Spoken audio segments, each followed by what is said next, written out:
I'm in Chicago, trying to track down, I have no friggin' idea where I am, what could be the mecca of toy collections. Oh, my God. The Nerdzeum.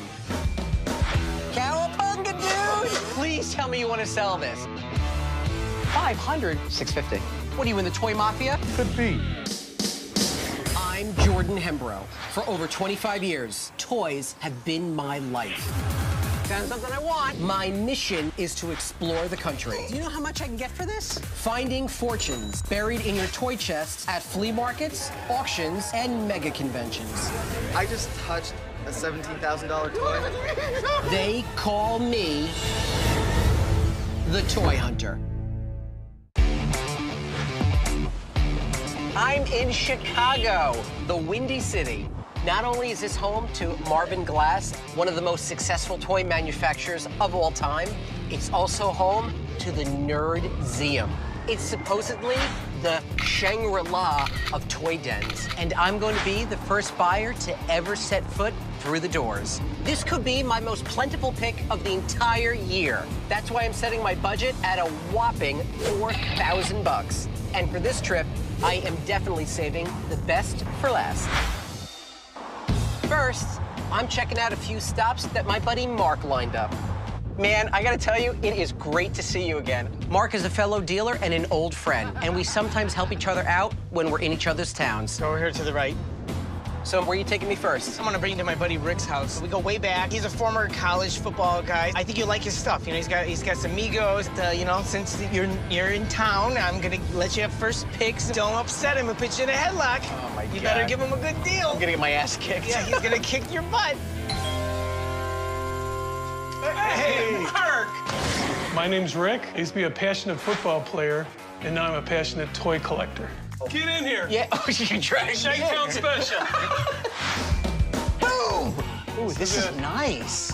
Look at the trophies. You can only play football for so long. So on Saturday mornings, instead of getting ready to go to a football game, I get ready to go to a flea market. All right, well, did you pick all the good stuff? Did you leave me with something? I don't know, you have to look. Oh, shut up. All right. This is like a geek's dream come true. I'm gonna take toys from the jock. This is like my version of Revenge of the Nerds. Lincoln Logs? Aren't we in the land of Lincoln? In Illinois. Right. See that? I knew that. Oh my God. You're like a real Batman fan. I love Batman. 1960s, I grew up with Batman and Robin. It was just part of my childhood. This is great. You got all Migos here, too. I love Migo. And you've got all the classic figures from the Batman line. See, Migos are what my specialty is. Became one of the largest toy companies in the 70s, which I'm... All right, I'm just gonna tell you right now. Matter of fact, Mark is a motor mouth. We started with a character called Action Jackson, and then from there, they got the Superheroes license. Gotcha. And then... He's kind of like that fast-talking Micro Machines guy. He'd be like, yeah, we need Batman and Robin, we need Spider-Man. So he'd go out and he'd get the license. He does this all the time. It's very annoying. You got Joker right here. Is he missing anything? Here's his shoes. Really? Yeah, Penguin swiped his shoes. Check this out. This is Robin. Someone painted his mask green. Riddle me this, Batman. This is not even the Riddler. It's your old chum Robin in the Riddler disguise. At the flea market, they took me good. We schooled him, someone fooled him. That's true. Yeah, that's a rhyme. That's right, There you go. absolutely. All right, want to sell these? Yes. What can you offer me? If they were all complete, probably like 125 to 130. Ow, boy, that hurts. Is Mark kidding me right now? He's siding with Rick. If he messes up this deal for me, I'm gonna have to sew his mouth shut. And I paid him like 125 20 years ago. The best I can do is probably like 50 bucks. How about 90? What about 60 and you keep the Robber? 60's the deal. I was shocked. I thought I had complete Amigos, so that was a good education for me. Oh my God. So this is one of my favorite toys as a kid. Mine's better. 70s versus 80s. I'm gonna go for the 70s. Oh my God. This was so badass, man.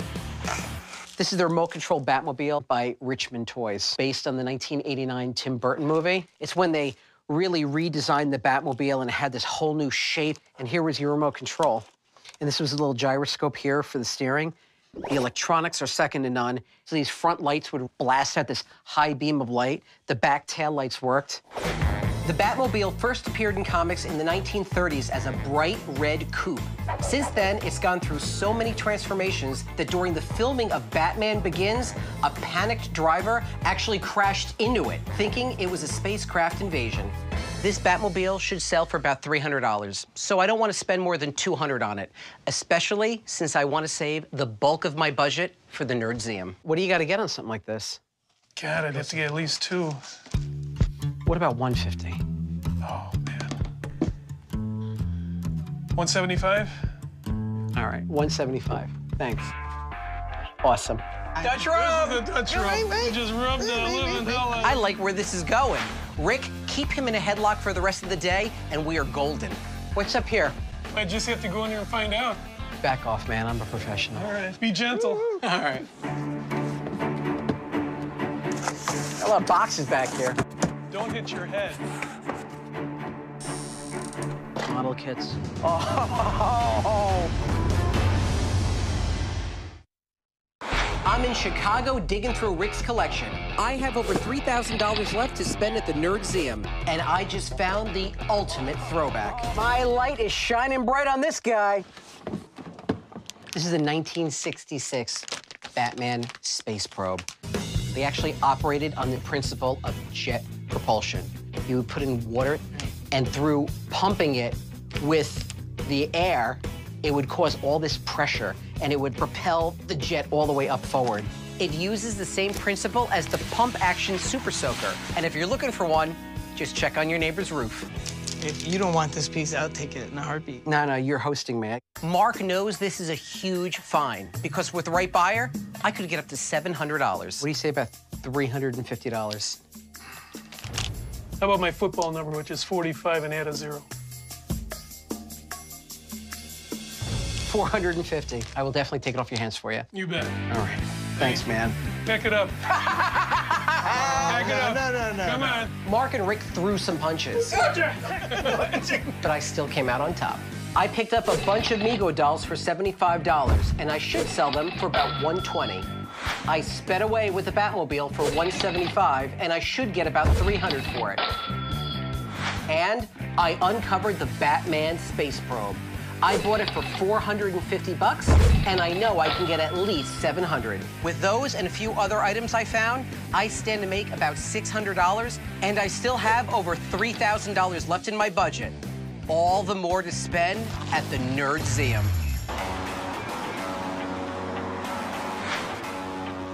Mark may have introduced me to Rick, but I'm flying solo to Rockford to meet my next collector, Bear. If I can just find the place. After 1/4 mile, keep right. You know, I could totally use Mark right now. I have no friggin' idea where I am. After 200 feet, turn left. No, second left, third left. Oh, son of a... Why is the GPS lying to me? This isn't fair. It's a conspiracy. Well, hi, Jordan. How are you? Bear?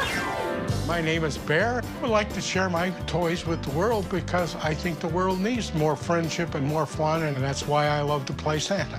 Oh, you look like Santa. Thank you. I do that. He really does exist. Wow. I'll tell you, you've got a great place. This is the Bear Cave. Bear is a collector of really early sci-fi toys. I love space toys because they do remind me of my childhood. I rarely buy a toy that dates this far back, mainly because they're tough to sell. So I can just dig in? You can just dig in.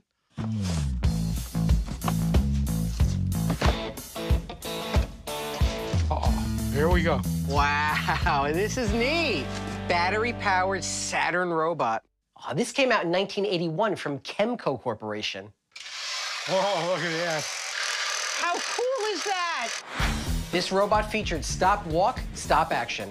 Keep moving a little bit. Light up eyes. Oh, look at those eyes. And 4 shooting missiles.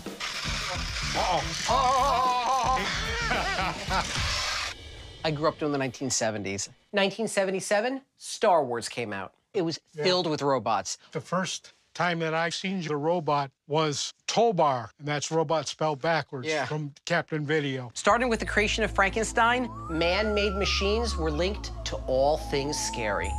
But as fascination with sci-fi increased in the 1950s, robots hit the pop culture world with a new, more lovable look.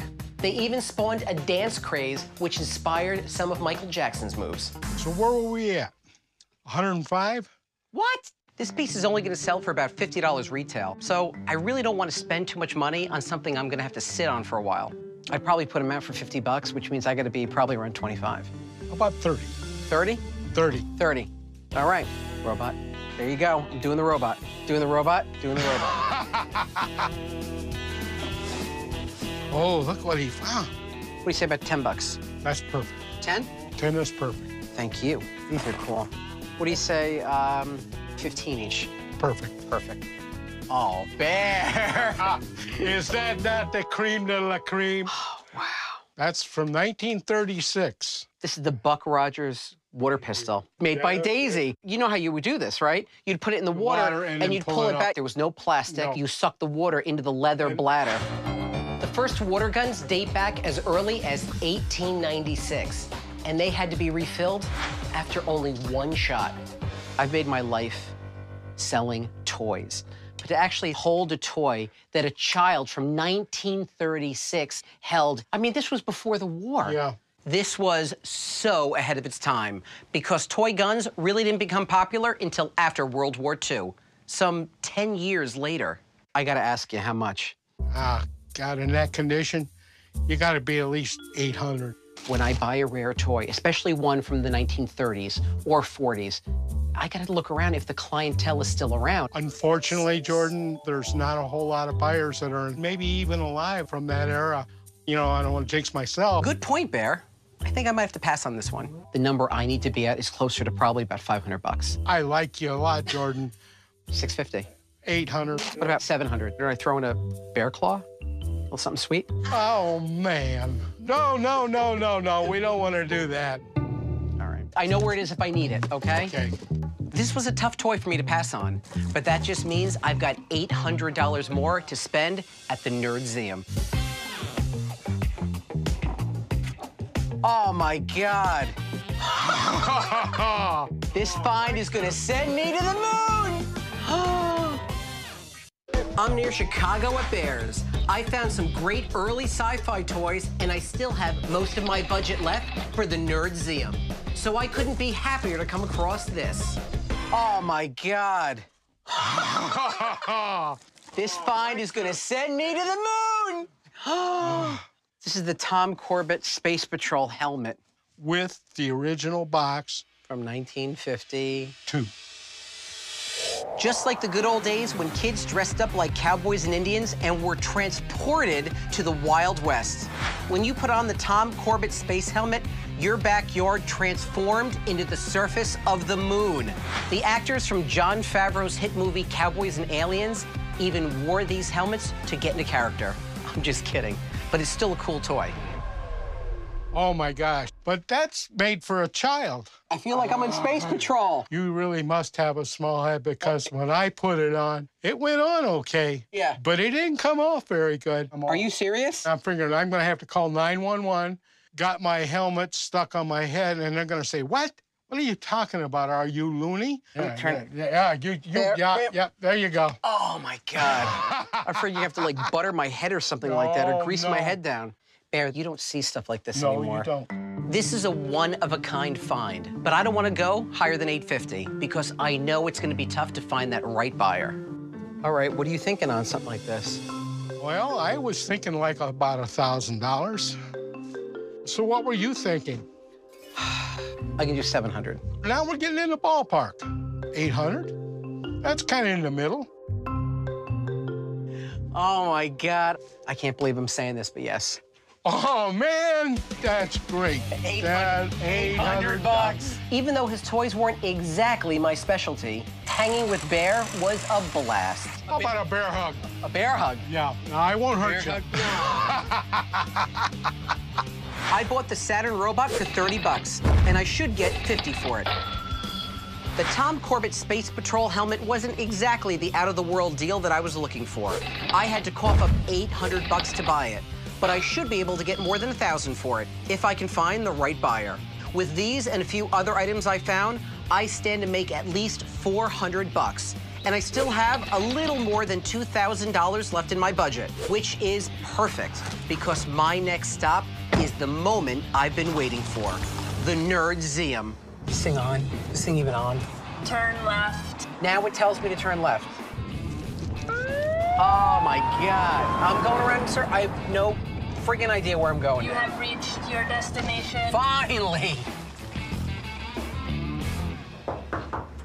John? Hey, what's John? happening? Jordan, how's it How are going, ya? man? Good to see you. I'm here to check out the stash. Yeah, come on back. The moment I've been waiting for has arrived. Nerdseum, here I come.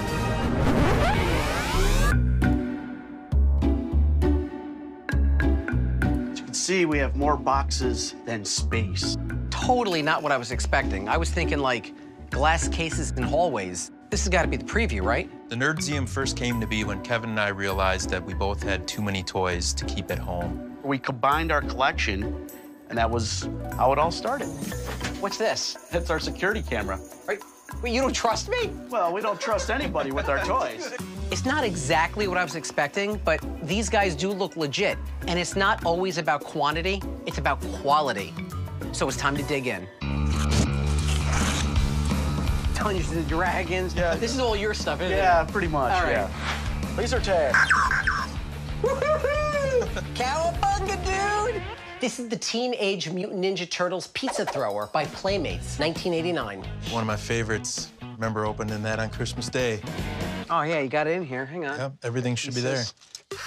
Ooh, Let it rip. yeah? You take all the pizzas. This one's got, like, ice cream and cherries on it. Just stick them in here, one by one. Bloop, bloop, bloop, bloop, bloop, bloop, bloop. After McCain Elios repackaged their pizzas with the faces of the turtles, their sales doubled, giving the business a much-needed boost. Well, you know what? Do you want to sell it? It'd be tough to part with, but I would probably let it go. What about $50? I don't think I could do 50 on it. What about 60? Yeah, I would do that. Thank you. I feel like Indiana Jones, especially when I find Indiana Jones. This was done for Indiana Jones and the Temple of Doom. This was actually the sequel to Raiders of the Lost Ark. They only did 3. Indiana Jones, the giant Thuggee, who was the bad guy, and they did Mola Ram. The line didn't perform as well as they had hoped, so these 2 figures, they never made. Do you want to sell them? Yeah, this is actually interesting. These are owned by both of us. What do you think about $120 for the set? What do you think? Yeah, talk amongst yourselves. I think that's fair. Yeah. Thank you. Perfect. Thank you. Okay, there's more here than meets the eye. I don't quite see the gold mine I was looking for, but I'm keeping my eyes peeled. Oh, please tell me you want to sell this. Tell him to sell it. Oh, now this is what I came to Chicago for. This was the Ghostbusters Proton Pack from Kenner's Real Ghostbusters line. What was so cool about it is you can strap on your back and run around like a Ghostbuster. Oh, yeah. Came with the armband. And the Neutrona Blaster. Yep. You also got this little PKE meter that actually rotated. So it was like 2 toys in one. Everyone knows the movie, The Ghostbusters. It was a box office smash, but due to the resurgence of video games and the talk of a new movie, the toys are becoming worth big bucks. For that whole summer, everyone had Ghostbuster fever. This coal mine may have just turned into a gold mine. In this condition, they probably can go for as high as $400. Wow. That's a lot of money. Yeah. I can't pay you $400 though. What about $150? Wow. Wait, is that a good wow or a bad wow? That's a bad wow, That's I think. That's a bad wow? Yeah. About 200. Are you whispering? He's back here whispering at me. Yeah. What are you, in the toy mafia? Could be. 225. Deal. There you go. Awesome. You want to say goodbye to it? Yes. You want to hug it? One last time. All right, that's enough. The Nerdseum wasn't what I expected, but I actually found some really great stuff. I scored the Ninja Turtles Pizza Thrower for $60, and I should sell it for about $100. I dug up the Indiana Jones figures for $125, and I think I can sell them for about $200. And I bought the Ghostbusters Proton Pack for $225. I hope to zap one lucky customer for $400. In the end, I only spent about half my budget. But I just got wind on a buyer for that Tom Corbett space helmet I got from Bear, which may make this trip a home run. Don, here I come. Don? You must be Jordan. I'm Jordan. I heard you got something for me. Hi, my name's Captain Don, and I'll be your toy buyer for today. I've got something that I think you are gonna go crazy for. Let's go look in the box. All right, this is something super, super rare. Let's look. No way. Isn't that cool? This is awesome. I kind of have to put it out at a price that kind of will cover all my costs. How do you feel about $1,200? It's a little high for my budget. What do you think? How about, would you do maybe 9? How about 1,100? Oh, boy. Yes? Yes, I'll take it. You are now the proud new owner of a brand new, vintage Space Patrol helmet. Wow, thank you so much. Chicago definitely had its ups and downs. I expected to hit the gold mine and walked away with just a few gems. I only spent half my budget, but stand to make at least $4,500. Plus, I found the perfect home for the Tom Corbett space helmet.